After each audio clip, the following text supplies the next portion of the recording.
ఈరోజు ఈనాడు పత్రిక వచ్చిన వార్త చూస్తే ఏమనిపిస్తూ ఉందంటే, ప్రభుత్వం ప్రజలు ఇచ్చినటువంటి బాధ్యతని విస్మరించి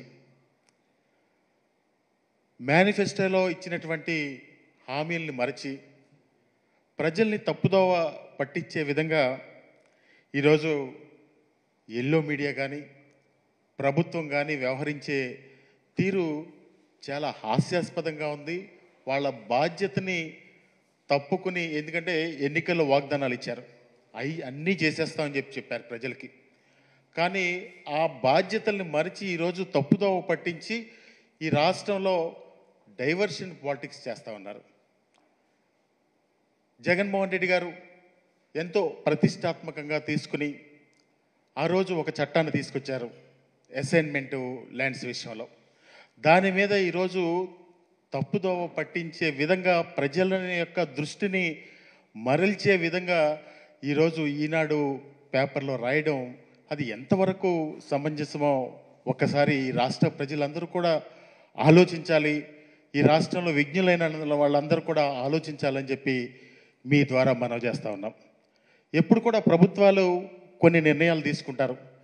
ఆ నిర్ణయాలు అంటే ప్రజలు ఇచ్చినటువంటి బాధ్యతని చట్టసభల్లో ప్రజలకు ఆలోచనకు అనుగుణంగా, ప్రజల అవసరాలకు అనుగుణంగా నిర్ణయం తీసుకొని ఒక మంచి పని చేసే కార్యక్రమం చేస్తారు.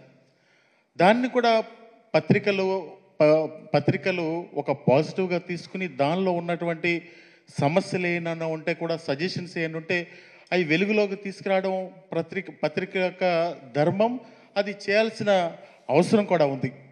కానీ ఈరోజు ఆ ఈనాడు పత్రిక చూస్తూ ఉంటే పేద ప్రజలకు మంచి జరిగే కార్యక్రమాన్ని వాళ్ళు ఏ విధంగా తప్పుదోవ పట్టించి ప్రభుత్వం యొక్క బాధ్యతని తప్పుకునే విధంగా, వాళ్ళ ప్రజల యొక్క దృష్టి మరల్చే విధంగా ఈరోజు చేస్తూ ఉండడం అది ఎంతవరకు సమంజసమో ఆ ఈనాడు పత్రికకు కానీ, ఆ ఈనాడు కిరణ్ గారు కానీ ఒక్కసారి ఆలోచన చేయవలసిందిగా ఈ సందర్భంగా మనవి చేస్తూ ఉన్నారు. మీరు ప్రజలకు మంచి చేయాలని అనుకుంటే మీరు ఆ ప్రజలకి మంచి చేసే కార్యక్రమం చేయండి. నిజంగా కూడా ఏమైనా తప్పులుంటే అవి తీసుకొచ్చి వాటిని వెలుగులోకి తీసుకురావడం మీ బాధ్యత. కానీ మీ ఆలోచన ఏ విధంగా ఉందంటే, చంద్రబాబు నాయుడు గారు ఒక్కడ బాగుంటే చాలు ఈ రాష్ట్రంలో, చంద్రబాబు నాయుడు గారికి ఒక్కరికే మేలు చేయాలి, మేలు జరగాలి అని చంద్రబాబు నాయుడు గారు భజన చేసే కార్యక్రమం ఏ విధంగా సమంజసమో ఒక్కసారి ఆ ఈనాడు పత్రికా యాజమాన్యం ఆలోచించాలి. ఈ రాష్ట్ర ప్రజలందరూ కూడా గమనించవలసిందిగా మనవి చేస్తా ఉన్నా.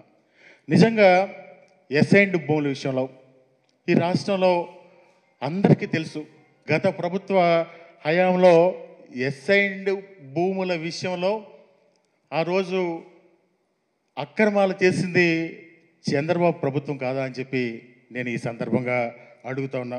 ఎందుకంటే దాదాపుగా ఎస్సీ, ఎస్టీ, బీసీ మైనార్టీలకి చెందినటువంటి ఆ రోజు అమరావతిలో దాదాపుగా 1100 ఎకరాల భూమిని మీకు దక్కదు అని చెప్పి ఆ రోజు పేదవాళ్ళని తప్పుదోవ పట్టించి ఎస్సీ, ఎస్టీ, బీసీ మైనార్టీ రైతుల్ని అసైన్డ్ భూములు మీకు దక్కవని చెప్పి ఆ రోజు తప్పుదోవ పట్టించి మళ్ళా ఒక జీవో ఇచ్చి వాళ్ళ బినామీలకి దాదాపుగా 1336 మంది ఆ రోజు బినామీలకి ఆ అసైన్డ్ భూములు కట్టబెట్టి మళ్ళీ ఆ ల్యాండ్స్ మళ్ళీ పూలింగ్లోకి తీసుకుంది చంద్రబాబు కాదా అని చెప్పి నేను అడుగుతా ఉన్నా. ఈరోజు అసైన్మెంట్ భూముల మీద వాళ్ళు ఏదన్నా ఒక మాట్లాడే వాళ్ళకి చిత్తశుద్ధి, వాళ్ళకి ఆ హక్కు ఉందా అని చెప్పి నేను మీ ద్వారా అడుగుతా ఉన్నా. అది దాని మీద మీ అందరికీ తెలుసు, కేసు కూడా నడుస్తూ ఉంది. ఆ కేసులో వీళ్ళందరూ కూడా నిందితులుగా ఉన్నారు. వీళ్ళు అసైన్మెంట్ భూముల గురించి ఈరోజు మాట్లాడడం చాలా హాస్యాస్పదంగా ఉందని చెప్పి కూడా మీ ద్వారా అడుగుతా ఉన్నాను. ఈ రాష్ట్ర ప్రజలు కూడా గమనించవలసిందిగా కోరుతా ఉన్నా. నిజంగా అసైన్మెంటు సమస్య ఈ రాష్ట్రంలో ఈరోజు కొత్తగా వచ్చిన సమస్య కాదు. ఆ రోజు రైతులందరూ కూడా భూమి ఉన్నా కానీ ఇబ్బంది పడే పరిస్థితి. భూమి ఏదన్నా కష్టం వస్తే ఏదన్నా ఒక అరెకరం భూమి అమ్ముకోవడానికో పావు ఎకరం భూమి అమ్ముకోవడానికో లేని పరిస్థితి ఈ రాష్ట్రంలో దాదాపుగా 1954 నుంచి అంటే ఈ 70 సంవత్సరాల్లో అసైన్ చేసినటువంటి భూములన్నిటికీ కూడా అటువంటి పరిస్థితి కలిగిన పరిస్థితి అంతా కూడా ఈ రాష్ట్ర ప్రజలందరికీ తెలుసు. కానీ ఏ రోజన్నా ఒక అరెకరం అమ్ముకోవాలంటే ఏదైనా ఒక కూతురు పెళ్ళి వచ్చిందో కష్టం వచ్చిందో ఏదైనా ఒక అరెకరం భూమి అమ్ముకోవాలంటే కాగితం మీద ఏదో రాసుకుని అమ్ముకుంటే ఒకవైపు ప్రభుత్వం వైపు నుంచి ఎప్పుడు నోటీస్ వస్తుందా అని చెప్పి ఒక భయం.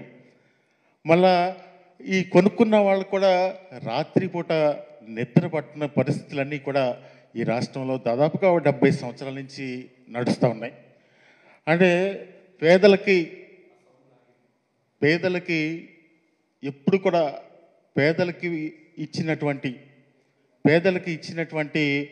ఆ భూమి విషయంలోనే ఈ 70 సంవత్సరాల నుంచి అందరూ కూడా ఇబ్బందులు పడే పరిస్థితులన్నీ కూడా మనం ఈ రాష్ట్రంలో చూసాం.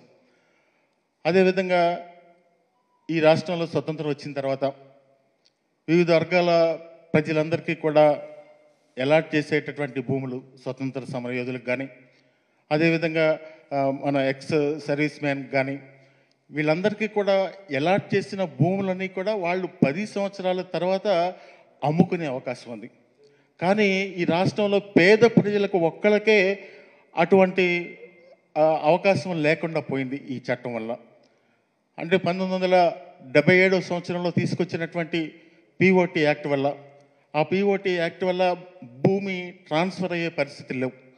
ఆ పరిస్థితులు లేని పరిస్థితుల్లో ఎప్పుడు కూడా పేదవాళ్లే చాలా ఇబ్బందులు పడే పరిస్థితుల్లో ఈరోజు జగన్మోహన్ రెడ్డి గారు ఒక ఆలోచన చేసి ఆ రోజు జరిగినటువంటి ఈ 70 సంవత్సరాల్లో పడినటువంటి ఇబ్బందులన్నిటినీ కూడా ఒక అధ్యయనం చేసి వివిధ రాష్ట్రాలకి ఆ అధ్యయన బృందాలను పంపించి ఆ రెవెన్యూ మినిస్టర్ గారి ఆధ్వర్యంలో ఎస్సీ ఎస్టీ శాసనసభ్యులందరితో కూడా ఒక కమిటీ వేసి ఆ కమిటీ ద్వారా అధ్యయనం చేసి వివిధ రాష్ట్రాలకు పంపించి కర్ణాటక రాష్ట్రం, తమిళనాడు రాష్ట్రం, అదేవిధంగా కేరళ రాష్ట్రం ఇవన్నీ కూడా ఆ చట్టాలన్నీ కూడా స్టడీ చేసి ఈ రాష్ట్రంలో పేద ప్రజలకు ఏ విధంగా మేలు చేయాలి అనే ఒక ఆలోచనతోటి ఆ జగన్మోహన్ రెడ్డి గారు ఈ చట్టాన్ని తీసుకొస్తే ఈరోజు ఒక దుగ్ధతో నిజంగా కూడా జగన్మోహన్ రెడ్డి గారికి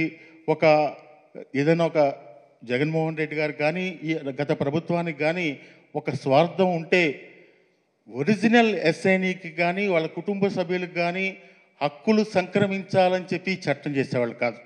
ఎవరైతే పొజిషన్లో ఉన్నారో మీరు అమరావతిలో చేసిన విధంగా ఆ చట్టాన్ని తీసుకొచ్చి ఎవరైతే పొజిషన్లో ఉన్నారో వాళ్ళకి హక్కులు సంక్రమించే విధంగా చేసేవాళ్లే కానీ ఏ స్వార్థం లేకుండా నిరుపేదలకి న్యాయం జరగాలి అనే ఒక ఆలోచనతోటి ఆ చట్టాన్ని తీసుకొస్తే ఈరోజు ఎల్లో మీడియా ఒక దుగ్ధతో ఒక కుటిలమైనటువంటి ఆలోచనతో ఈరోజు దుష్ప్రచారం చేస్తూ ఉన్నారని చెప్పి కూడా ఈ సందర్భంగా మనం చేస్తూ ఉన్నాం.